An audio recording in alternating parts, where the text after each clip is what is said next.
For this video, I wanted to step out of the kitchen and bring you into my garden, the place where I recharge and grow some of the ingredients for my dishes. It didn't always look like this though. This space used to be an empty patch of dirt until one day I started dreaming. I pictured raised beds with herbs, flowers, and vegetables, and a table where I could sit at and watch my chickens roam. Once I had the vision, I brought it to life. Last year, I mostly planted flowers, and I loved it so much that I had to do it again, but this time with a little more intention. So I created a garden map. I gave each bed its own color theme. Some beds use complementary colors like purple and yellow. Others, like my sunset bed, use analogous tones like reds, oranges, and pinks. This first one is my blush and bloom bed that leans more pastel colored. There are violas, snapdragons, which are named because their flowers open up like little dragon's mouths. There's a sweet alyssum plant that's growing back here. It has edible flowers that smell like honey. There's also a nasturtium plant that's growing back, which has completely edible leaves and flowers, and this plant can really grow wild if you let it. Some snapdragons actually reseeded themselves from last year, a surprise I wasn't expecting, so I plan on moving those. I also added a new Dalmatian foxglove in the center that has a beautiful peach color. And I accidentally planted borage here. It has these edible bright blue flowers that bees love, but I'll be moving it to my blue haze bed where it fits a little better. This is my rainbow bed. I wanted this one to be a mix of all kinds of colors. Right now, I have violas and primrose, which are both edible, gillyflowers that are not edible, and English daisies, which are edible, but I usually just use the petals because the center is kind of tough. And I'll be adding different colored zinnias to this bed to keep that rainbow theme going. Next is my sunset blaze bed. It has a mix of reds, oranges, pinks, and a surprise pop of yellow from my calendula flower. I actually added the calendula after losing a foxglove to aphids. Since calendula helps deter them, I planted it here and haven't had any issues since.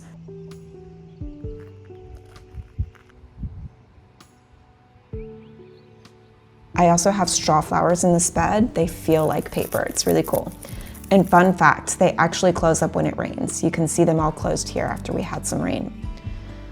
I added some pink calibrachoas to spill over the sides. And in the corner is an herb called winter savory.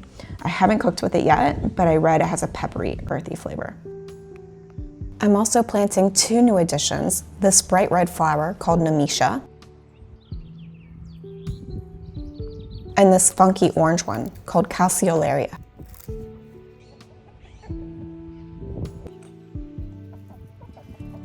This one's called my purple and gold garden. I love how purple and yellow play off each other. They really pop when they're side by side. I already have a lot of lavender and sage in here, which are coming back strong, and the bees love. That yellow flower is called a butylon, and hummingbirds love that one.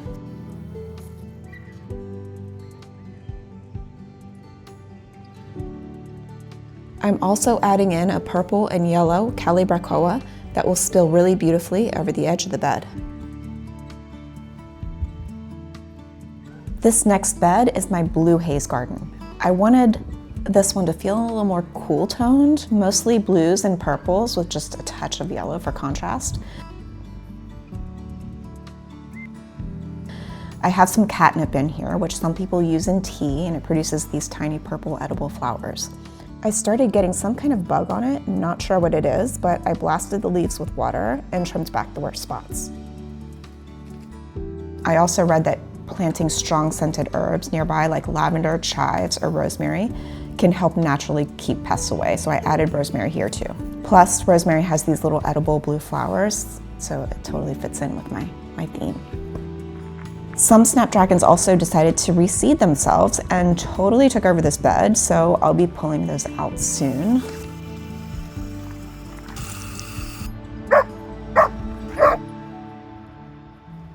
This last bed is empty right now. It used to be full of zinnias, but they died back for the season. Last year, I sprinkled seeds straight into the bed, but this time I'm trying a new method my mom told me about, using Ziploc bags as mini greenhouses. Here's how it works. Start by labeling the bag with a Sharpie, then cut small drainage holes in each corner. I snip the bottom corners, then fold it and clip a little triangle from the center fold. Fill the bag about a third full with dirt. sprinkle in your seeds, and cover them with a thin layer of soil. If it's warm outside, you can just leave them out with the tops folded over. The bag traps moisture and warmth, kind of like a little greenhouse. This is what they looked like after a few days. Once they grow 4 sets of leaves and the stems feel sturdy, you can transplant them. Make sure to hold the seedlings by the top leaves, not the stem, and gently tease them apart using a pencil or your fingers. And while I love the planting and planning and getting my hands dirty, what I love most is what gardening teaches me. It reminds me to slow down, and that healing, just like growing, takes time. The more care and nourishment you give yourself, the more you grow. It may not look like progress at first, but it is. Every day you show up for yourself, you're putting down roots, and before you know it, you bloom.